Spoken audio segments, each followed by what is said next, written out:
एक बेटी जिस पर अपनी ही मां की हत्या का आरोप है, अब उसी बेटी पर अपने पिता की मौत को लेकर भी गंभीर सवाल खड़े हो गए हैं। जयपुर के चर्चित नीरज शर्मा मर्डर केस में अब एक नया और सनसनीखेज मोड़ सामने आया है। मृतका के भाई यानी कि आरोपी आयुषी के सगे मामा ने दावा किया है कि मां की हत्या से पहले आयुषी ने अपने चचेरे भाई बलराम के साथ मिलकर अपने पिता विजय शर्मा की भी मौत की साजिश रची थी। अगर ये आरोप सही साबित होते हैं तो ये मामला सिर्फ एक हत्या का नहीं बल्कि सरकारी नौकरी, करोड़ों की संपत्ति और साथ ही परिवार को खत्म करने की कथित साजिश का केस बन सकता है। आखिर क्या है पूरा मामला, कैसे पिता की मौत के बाद मां भी निशाना बनी और आखिर क्यों अब पुलिस मनोवैज्ञानिकों की मदद लेने जा रही है, देखिए हमारी इस खास रिपोर्ट में। पहले मां की हत्या, अब पिता की मौत पर भी सवाल। अब जयपुर में नीरज शर्मा हत्याकांड की जांच अभी भी जारी थी कि केस में एक नया खुलासा हुआ है। आरोपी आयुषी के मामा राकेश शर्मा ने पुलिस को शिकायत देकर आरोप लगाया है कि आयुषी ने अप्रैल 2025 में अपने चचेरे भाई बलराम के साथ मिलकर अपने पिता विजय शर्मा की भी हत्या करवाई थी। यानी परिवार का दावा है कि ये पूरी कहानी 1 साल पहले ही शुरू हो चुकी थी। सबसे पहले आपको बता दें कि कौन थे विजय शर्मा। अब विजय शर्मा राजस्थान हाईकोर्ट में कोर्ट मास्टर के पद पर कार्यरत थे। बताया जाता है कि उन्होंने अपनी बेटी आयुषी और भतीजे बलराम दोनों की पढ़ाई का खर्चा उठाया,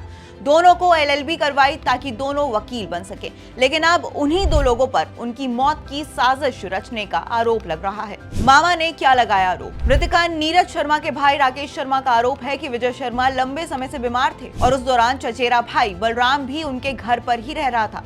परिवार का आरोप है कि आयुषी अपने पिता का सही इलाज नहीं होने दे रही थी। हालांकि इलाज के बाद विजय शर्मा की हालत में सुधार तो हुआ था और वो वापस घर भी लौट आए थे, लेकिन यहीं से कथित साजिश का दूसरा चरण शुरू हुआ। परिवार के मुताबिक आयुषी ने कहा कि उसने किसी बड़े डॉक्टर से बात की है और पिता का इलाज दूसरे अस्पताल में कराना जरूरी है। इसके बाद वो और बलराम विजय शर्मा को अपने साथ ले गए। आरोप है कि करीब 3 महीने तक परिवार को ये भी नहीं बताया गया कि विजय शर्मा आखिर कहां है। जब मां नीरज शर्मा ने लगातार दबाव बनाया तब सिर्फ इतना बताया गया कि वो दिल्ली रोड स्थित निम्स अस्पताल में भर्ती है। आयुषी ने परिवार को बताया कि पिता अब दूसरे अस्पताल के ICU में है। जब परिवार अस्पताल पहुंचा तो डॉक्टरों ने बताया कि विजय शर्मा के शरीर के लगभग 90% अंग प्रभावित हो चुके हैं। इसके बाद उन्हें घर लाया गया जहां कुछ समय बाद उनकी मौत हो गई और अब परिवार आरोप लगा रहा है कि ये प्राकृतिक मौत नहीं बल्कि सोची समझी साजिश का हिस्सा था। इसी के साथ मामा राकेश शर्मा का सबसे गंभीर आरोप एक कथित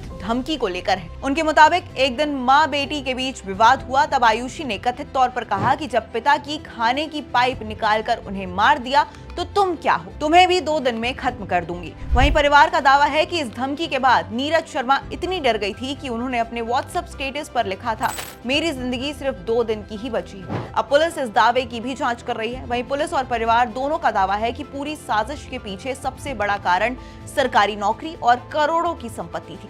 परिवार के मुताबिक विजय शर्मा की मौत के तुरंत बाद आयुषी ने शोक मनाने के बजाय उनकी जगह अनुकंपा नियुक्ति पाने की तैयारी शुरू कर दी थी। साथ ही परिवार की संपत्ति अपने नाम कराने की भी कोशिश में वो लगी हुई थी। मामा का आरोप है कि इन सभी मामलों में चचेरे भाई बलराम लगातार उसका साथ दे रहा था और कानूनी सलाह भी दे रहा था। वहीं पुलिस पूछताछ में आयुषी ने कथित तौर पर बताया कि उसे लगता था कि उसकी मां सिर्फ उसके स्पेशल चाइल्ड छोटे भाई से ही प्यार करती थी, जबकि उसे हमेशा नजरअंदाज किया गया। उसे लगता था कि परिवार में उसकी कोई अहमियत नहीं है, इसी वजह से उसने मन में मां के प्रति गहरी नाराजगी और नफरत पैदा हो गई। हालांकि उसने ये भी कहा कि उसे अपने छोटे भाई से कोई दुश्मनी नहीं थी। पूछताछ के दौरान आयुषी ने कथित तौर पर यह भी माना कि वो अपनी दादी, ताऊ और चचेरे भाई बलराम के ज्यादा करीब थी। मां से विवाद के बाद वो बलराम के कहने पर ही पिता के दूसरे घर में रहने लगी थी। पुलिस के मुताबिक उसने ये भी स्वीकार किया है कि बलराम के साथ काफी समय से मां की हत्या की योजना वो बना रही थी, इस पर बातचीत कर रही थी। वहीं इस मामले में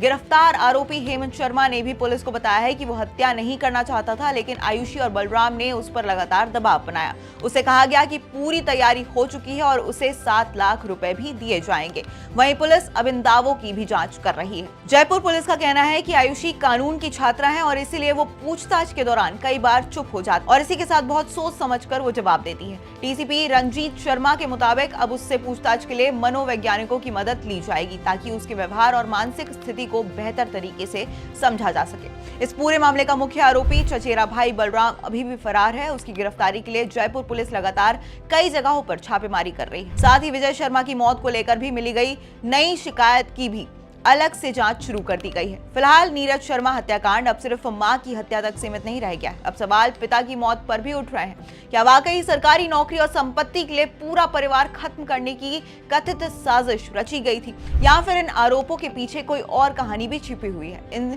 सारे सवालों के जवाब अब पुलिस जांच, फोरेंसिक सबूत और अदालत में पेश होने वाले तथ्यों के बाद ही सामने आएंगे।